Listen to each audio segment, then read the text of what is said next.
Item ಯಾವುದೇ ಇರಲಿ try ಮಾಡಿ ಆಚಿ ಚಿಕನ್ ಮಸಾಲಾ. ಈ ಬಗ್ಗೆ ಮಾತಾಡಲಿಕ್ಕೆ ಶಾಸಕರಾದಂಥ ಹರೀಶ್ ಗೌಡ ನಮ್ಮ ಜೊತೆಗಿದ್ದಾರೆ. ಸರ್, ಮಹಾನ್ ಪೂಜೆಯನ್ನು ಮಾಡ್ತಾ ಇರುವಂಥದ್ದು, ಒಂದು ಕಡೆ ಚಂಡಿಕಾ ಮಹಾಯಾಗ, ದುರ್ಗಾ ಸಪ್ತಸ್ತುತಿ ಪಾರಾಯಣ ಹೇಗೆ ನಡೀತಾ ಇದೆ? ನಿನ್ನೆ ರಾತ್ರಿ ದುರ್ಗಾ ಸಪ್ತಸತಿ ಪಾರಾಯಣ ಆಯಿತು.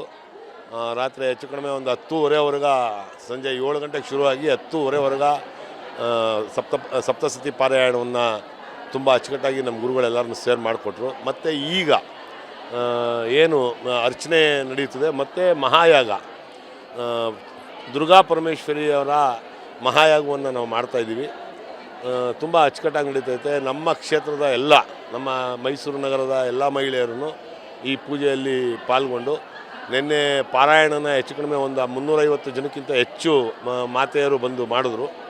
ಇವತ್ತು ಹೆಚ್ಚು ಕಡಿಮೆ ಒಂದು 800 ಜನದಷ್ಟು ಜನ ನಮ್ಮ ಏನು ಇವತ್ತು ಅರ್ಚನೆಯನ್ನು ಮಾಡುವಂಥದ್ದಕ್ಕೆ ಎಲ್ಲ ಪೂರ್ವ ಸಿದ್ಧತೆ ನಡೀತಾ ಐತೆ. ಬೃಹತ್ ಕಾರ್ಯಕ್ರಮದ ಉದ್ದೇಶ ಏನು? ಇವತ್ತು ನಾವು ಈ ಕಾರ್ಯಕ್ರಮ ಏನಕ್ಕೆ ಮಾಡ್ತಾಯಿದ್ದೀವಿ ಅಂದರೆ, ಈಗ ಹೊಸದಾಗಿ ಮುಖ್ಯಮಂತ್ರಿಗಳಿಗೆ ಸನ್ಮಾನ್ಯ ಡಿ.ಕೆ. ಶಿವಕುಮಾರ್ ಅವರು ಅಧಿಕಾರವನ್ನು ವಹಿಸ್ಕೊಂಡ್ರು. ಅವ್ರಿಗೆ ಯಾವುದೇ ಥರವಾದ ಅಡೆತಡೆಗಳು ಯಾವುದೂ ಆಗಬಾರ್ದು. ಮತ್ತು ಬರಗಾಲ ಸೂಚನೆ ಅಂತ ಅಂದ್ಬಿಟ್ಟು ಎಲ್ಲ ಕಡೆನೂ ಮಾತು ನಡೀತೈತೆ. ಆ ಬರಗಾಲ ಬರಬಾರ್ದು ಮತ್ತು ಅವರ ಆಡಳಿತಕ್ಕೆ ಯಾವುದೇ ಥರವಾದ ತೊಂದರೆ ಆಗಬಾರ್ದು. ಎಲ್ಲ ಅವ್ರ ಉದ್ದೇಶ ಏನೈತೆ, ಈ ರಾಜ್ಯಕ್ಕೆ ಅವರು ಏನೋ ಹೊಸತನವನ್ನು ತರಬೇಕು ಅಂತ ಅನ್ನೋ ನಿಟ್ಟಿನಲ್ಲಿ ಅವರು ತುಂಬ ಪ್ರಯತ್ನ ಮಾಡ್ತಾಯಿದ್ದಾರೆ. ಸನ್ಮಾನ್ಯ ಡಿ.ಕೆ. ಶಿವಕುಮಾರ್ ಸಾಹೇಬರು ಅವರಿಗೆ ಒಳ್ಳೆಯದಾಗಲಿ. ಮತ್ತು ಅವ್ರು ಏನು ಆ ಥಾಟ್ಸ್ಗಳೈತೆ, ಅವ್ರ ಯೋಚನೆಗಳೈತೆ, ಅವ್ರ ಯೋಜನೆಗಳೈತೆ, ಅದೆಲ್ಲವೂ ಸಂಪೂರ್ಣವಾಗಿ ನಡೆಸುವಂಥದ್ದನ್ನ, ಆ ಶಕ್ತಿಯನ್ನು ಆ ಭಗವಂತೆ ದುರ್ಗಾ ಮತ್ತು ಪರಮೇಶ್ವರ ಇಬ್ಬರನ್ನೂ ಸೇರಿ ಕೊಡುವಂಥದ್ದಾಗಲಿ ಅಂತ ಅಂದ್ಬಿಟ್ಟು ನಾವು ಈ ಪೂಜೆಯನ್ನು ಮಾಡ್ತಾಯಿದ್ದೀವಿ. ಮತ್ತು ಸನ್ಮಾನ್ಯ ಮಾಜಿ ಮುಖ್ಯಮಂತ್ರಿಗಳಾದಂಥ ಸಿದ್ದರಾಮಯ್ಯ ಸಾಹೇಬರು, ನಮ್ಮ ಮೈಸೂರಿನವರು, ನಮಗೆಲ್ಲ ಅವರೇ ದೇವರಿದ್ದಂಗೆ.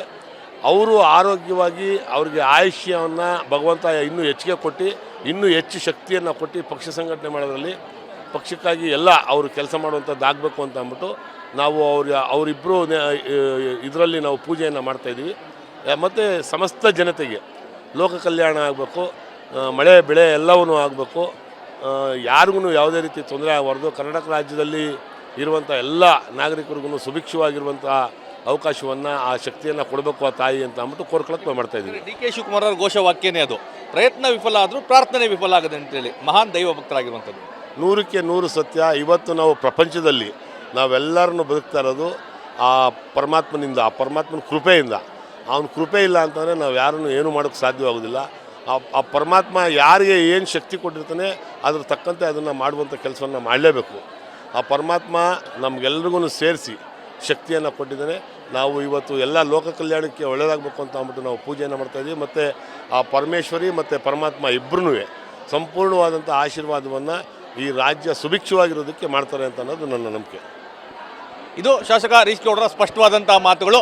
ದುರ್ಗೆ ಹೊಸ ಸರ್ಕಾರಕ್ಕೆ ಡಿ.ಕೆ. ಶಿವಕುಮಾರ್ ಅವರಿಗೆ ಶಕ್ತಿಯನ್ನು ಕೊಡಲಿ, ನಾಡು ಸುಭಿಕ್ಷವಾಗಿರಲಿ, ಎಲ್ಲೆಡೆ ಶಾಂತಿ ನೆಲೆಸಲಿ, ಸರ್ವೇ ಜನ ಸುಖಿನೋ ಭವಂತು ಅನ್ನೋ ರೀತಿಯಲ್ಲಿ ನಾವು ಪೂಜೆಯನ್ನು ಮಾಡ್ತಾ ಇದ್ದೇವೆ. ತಾಯಿ ಎಲ್ರಿಗೂ ಒಳಿತು ಮಾಡ್ತಾಳೆ ಅನ್ನೋ ವಿಶ್ವಾಸವನ್ನು ವ್ಯಕ್ತಪಡಿಸಿರುವಂಥದ್ದು. ಕ್ಯಾಮ್ರಾ ಪರ್ಸನ್ ಜೀವನ್ ಜೊತೆ ರಾಮ್, TV9 ಮೈಸೂರು.